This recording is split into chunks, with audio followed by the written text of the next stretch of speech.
അസ്സലാമു അലൈക്കും മക്കളെ, സുഖമല്ലേ? അപ്പോൾ ഇന്നലെ രാത്രി നമ്മളുടെ ലൈവിൽ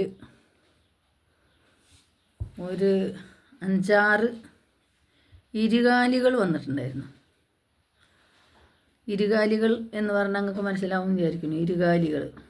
ഇപ്പോൾ ഇരുകാലികളെ നിങ്ങൾ വന്നിട്ട് ഒരു കാര്യമില്ല. അവിടെ നിങ്ങൾ കണ്ടില്ലേ എത്ര മക്കളായിരുന്നു എന്ന്.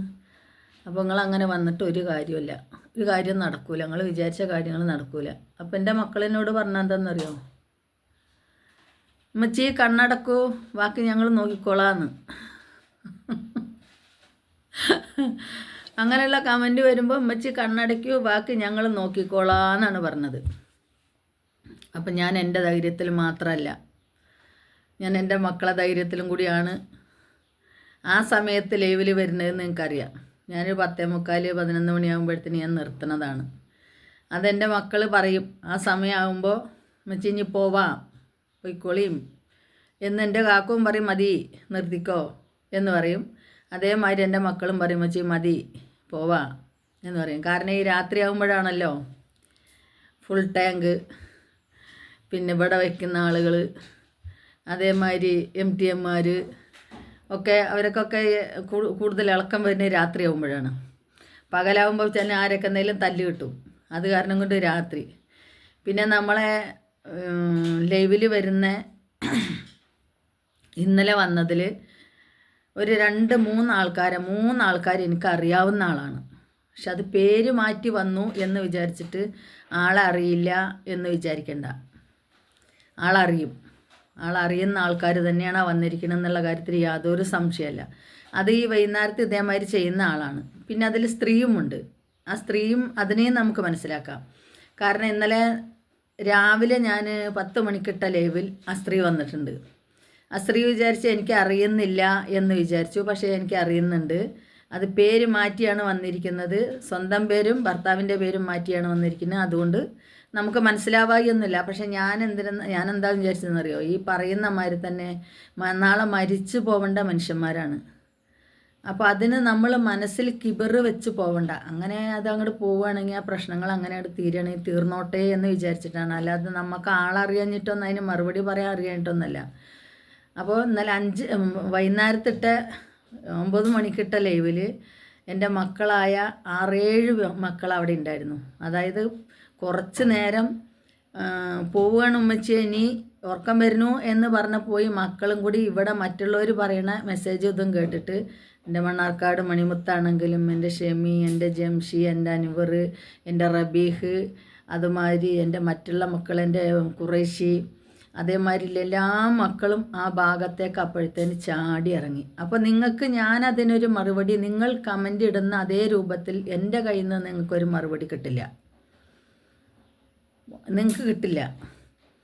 ഞാൻ ചോദിക്കുന്ന ഒരു ചോദ്യം, ഒറ്റ ചോദ്യം ഉണ്ടാവുള്ളൂ. ഉമ്മല്ലേ കുടിയിൽ, പെങ്ങന്മാരില്ലേ കുടിയിൽ, അവരോട് ചോദിക്കുക. ഈ ചോദ്യം അവിടെ ചെന്ന് ചോദിക്കുക.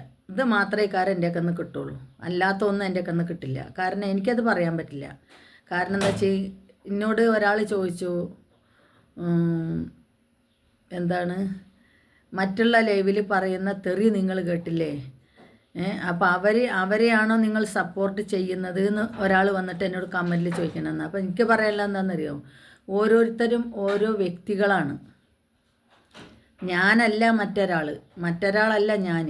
എനിക്ക് ചെയ്യാൻ പറ്റുന്നതും പറയാൻ പറ്റുന്നതും മാത്രമേ എനിക്ക് പറയാൻ പറ്റുള്ളൂ. മറ്റൊരാൾ പറയുന്നുണ്ട് എന്ന് വിചാരിച്ചിട്ട് എനിക്ക് അതേമാതിരി പറയാൻ പറ്റില്ല. ഞാനായിട്ടേ പോവുള്ളൂ. ഞാനായിട്ട് പോകാനാണ് ഞാൻ ഉദ്ദേശിക്കുന്നത്. അല്ലാതെ മറ്റൊരാൾ പറയുന്നുണ്ട് അതുകൊണ്ട് എനിക്ക് പറയാൻ അറിയാനിട്ടല്ല. കാരണം നിങ്ങളെല്ലാവരും ജീവിക്കുന്ന ഈ സമൂഹത്തിൽ ജീവിക്കുന്ന ഒരാളല്ലേ ഞാൻ. എനിക്കും ഇതെല്ലാം അറിയാതിരിക്കുമോ? ഇതിനേക്കാൾ നിങ്ങൾക്ക് ഈ പറയുന്ന മാതിരി ഇതിനേക്കാൾ കൂടുതലായിട്ട് എനിക്കറിയാം. അതെങ്ങനെയെന്നറിയോ? ട്രൈബൽ ഏരിയയിൽ ഞാൻ പ്രവർത്തിച്ചിട്ടുണ്ട്. അവിടെ ഭാഷകൾക്ക് ലിപിയില്ല. കാരണം ആ ഭാഷയിൽ നമ്മൾ തെറി പറഞ്ഞു കഴിഞ്ഞാൽ എന്താണ്, ആരെയാണ് പറയുന്നത് എന്ന് പോലും നമ്മളെ സാധാരണ മനുഷ്യന്മാർക്ക് മനസ്സിലാക്കാൻ കഴിയില്ല. തമിഴിൽ പറഞ്ഞാൽ പിന്നെയും മനസ്സിലാക്കാൻ കഴിയും. പക്ഷെ ആ ഭാഷയിൽ പറഞ്ഞാൽ, ഈ ട്രൈബൽ ഏരിയയിലുള്ള ഭാഷയിൽ പറഞ്ഞാൽ ആർക്കും അത് മനസ്സിലാക്കാൻ പറ്റില്ല. ആ ഭാഷയിലും പറയാം. ഇപ്പോൾ ഈ പറയുന്ന തെറികൾ മൊത്തം ആ ഭാഷയിലും പറയാം. പക്ഷേ ഏത് ഭാഷയിൽ പറഞ്ഞാലും അത് തെറിയല്ലേ. മറ്റുള്ളവർക്ക് മനസ്സിലായില്ലെങ്കിലും എനിക്കത് മനസ്സിലാവുമല്ലോ. ഞാൻ പറഞ്ഞത് എന്താണെന്നുള്ളത് എനിക്ക് മനസ്സിലാവുമല്ലോ. അപ്പോൾ അതുകൊണ്ട് ആരും അങ്ങനെ വന്ന് ഇതാക്കാൻ നിൽക്കണ്ട. മക്കളുണ്ടാവും. ഇനി മക്കളില്ലാത്ത സമയമാണെങ്കിൽ ഞാൻ ടൈം ഔട്ട് കൊടുത്ത് അങ്ങോട്ട് വിടുകയേ ചെയ്യുള്ളൂ. എൻ്റെയൊക്കെ ഒന്ന് ചോദിക്കണം, വെറുതെ എന്തിനാ മക്കളെ വീട്ടിലിരിക്കണം, മാനിയും പാപ്പാനിയും മറ്റുള്ളവരെയൊക്കെ പറയിപ്പിക്കണേ. ഇന്നലെ എത്ര വാക്കുകളാണ് എൻ്റെ മക്കളെ കയ്യിൽ നിന്ന് നിങ്ങൾക്ക് കിട്ടിയത്. ഇതെല്ലാം പറയേണ്ട ആവശ്യങ്ങളുണ്ടോ? കിട്ടേണ്ട ആവശ്യങ്ങളുണ്ടോ? നിങ്ങൾക്ക് പറ്റില്ല എന്നുണ്ടെങ്കിൽ നിങ്ങൾക്ക് മാറിപ്പോയിക്കൂടെ? നമ്മളിവിടെ അങ്ങനത്തെ ഒരു ബേഡോ ഇതും ഉപയോഗിച്ച് പറയുന്നൊരു കുടുംബമല്ല എൻ്റെ ഒരു കുടുംബം എന്നുള്ളത് നിങ്ങൾക്ക് പുറത്ത് നിന്ന് നോക്കിയാൽ മനസ്സിലാവുന്നില്ലേ? പിന്നെ എന്തിനാണ് നിങ്ങളിങ്ങനെ വന്ന് പറയാൻ നിൽക്കുന്നത്? പിന്നെ മറ്റൊരാൾ പറയുന്നത് എനിക്ക് മറ്റൊരാളാവാൻ പറ്റില്ല, എനിക്ക് ഞാനാവാനേ പറ്റുള്ളൂ. മനസ്സിലായില്ലേ? എനിക്ക് ഞാനാവാനേ പറ്റുള്ളൂ, മറ്റൊരാളാവാൻ എനിക്ക് പറ്റില്ല. ഓരോ മനുഷ്യനും ഓരോ വ്യക്തിത്വമുണ്ട്. അതിനാണല്ലോ നമുക്ക് മനുഷ്യൻ്റെ വ്യക്തിത്വം എന്ന് പറയുന്നത്. ചിലവർക്ക് പറയാൻ സാധിക്കും, പച്ചയ്ക്ക് വിളിച്ച് പറയാൻ സാധിക്കും. ചിലവർക്കത് സാധിക്കില്ല. അതും ഓരോ വ്യക്തിത്വത്തിൻ്റെ അടയാളങ്ങൾ തന്നെയാണ്. പക്ഷെ അങ്ങനെ പറയുന്നവരെ മനുഷ്യന്മാർ കുറച്ചൊക്കെ ഭയപ്പെടുന്നുണ്ട്. അത് മനസ്സിലാവുന്നുണ്ട് നമുക്ക്. അങ്ങനെ പറയുന്നവരെ, പച്ചയ്ക്ക് വിളിച്ച് പറയുന്നവരെ മനുഷ്യന്മാർ ഭയപ്പെടുന്നുണ്ട്. അല്ലാതെ നമ്മൾ മര്യാദയ്ക്ക് പറയുകയാണെന്നുണ്ടെങ്കിൽ അവർക്കത് മനസ്സിലാവുന്നില്ല. കാരണം ഈ പച്ചയ്ക്ക് വിളിച്ച് പറയണവരോട് ചെന്ന് പറയാൻ അവർക്ക് കുറച്ച് മടിയുണ്ടാവും, അല്ലാത്തവരോട് മടിയുണ്ടാവില്ല. ഏതായാലും ഞാൻ നിർത്തുകയാണ്. എനിക്ക് ഞാനാവാനേ പറ്റുള്ളൂ. മറ്റൊരാൾ പറയുന്നതനുസരിച്ച് പറയാനും പ്രവർത്തിക്കാനും എന്നെക്കൊണ്ട് പറ്റില്ല. അപ്പോൾ എൻ്റെ ലൈവിൽ വന്ന് ഇന്നലെ രാത്രി വന്ന് പറഞ്ഞ എല്ലാ ചുണ്ടാപ്പികളെയും നമുക്കറിയാം, സ്ത്രീകളെയും നമുക്കറിയുന്നുണ്ട്. അപ്പം എല്ലാവരെയും അറിയാം. എൻ്റെ കാക്കു പറയുന്നുണ്ട്, നിന്നോട് പറയുന്നവരോട് നന്നായിട്ട് നീ മറുപടി കൊടുത്തോ എന്ന് പറയുന്നത് സമ്മതമില്ലാത്തത് കൊണ്ടൊന്നല്ല ഞാൻ പറയാതിരിക്കുന്നത്. പക്ഷെ വേണ്ട, നമ്മൾ ഈ സോഷ്യൽ മീഡിയ എന്ന് പറയുന്നത്, ഞാൻ മരിച്ചു പോയാൽ പോലും ഇതിങ്ങനെ തിരിഞ്ഞ് വന്നുകൊണ്ടിരിക്കും.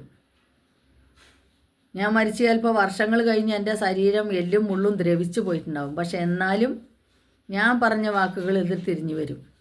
അപ്പോൾ അതിലൊരു മോശമായിട്ടുള്ള വാക്ക് മറ്റൊരാൾക്കാരെ പറഞ്ഞിട്ട് അത് ഇതിൽ കടന്ന് തിരിയണ്ട എന്നൊരു ഉദ്ദേശമുള്ളത് കൊണ്ട് മാത്രമാണ് അങ്ങനെ ഞാൻ പറയാതിരിക്കുന്നത്. അറിയാഞ്ഞിട്ടാണ് അല്ലെങ്കിൽ ഇവൾ പേടിച്ചിട്ടാണ് എന്ന് നിങ്ങൾ വിചാരിക്കേണ്ട. ഞാൻ എന്നെ പടച്ച റബ്ബിനെ പേടിച്ചിട്ടാണ്. അല്ലാതെ ഞാൻ ഇരുകാലികളായ മനുഷ്യനെ ഞാൻ പേടിച്ചത് കൊണ്ടല്ല ഞാൻ പറയാത്തത്. പടച്ച റബ്ബിനെ പേടിക്കുന്നത് കൊണ്ടാണ് ഞാനത് പറയാതിരിക്കുന്നത്. അല്ലാതെ മനുഷ്യന്മാരെ നിങ്ങളെ പേടിച്ചിട്ടല്ല എന്നുള്ള നിങ്ങൾ മനസ്സിലാക്കുക. ആയിക്കോട്ടെ. അസ്സലാമു അലൈക്കും. അടുത്തൊരു വീഡിയോസ് കാണാം ജീവനോടെ ഉണ്ടെങ്കിൽ.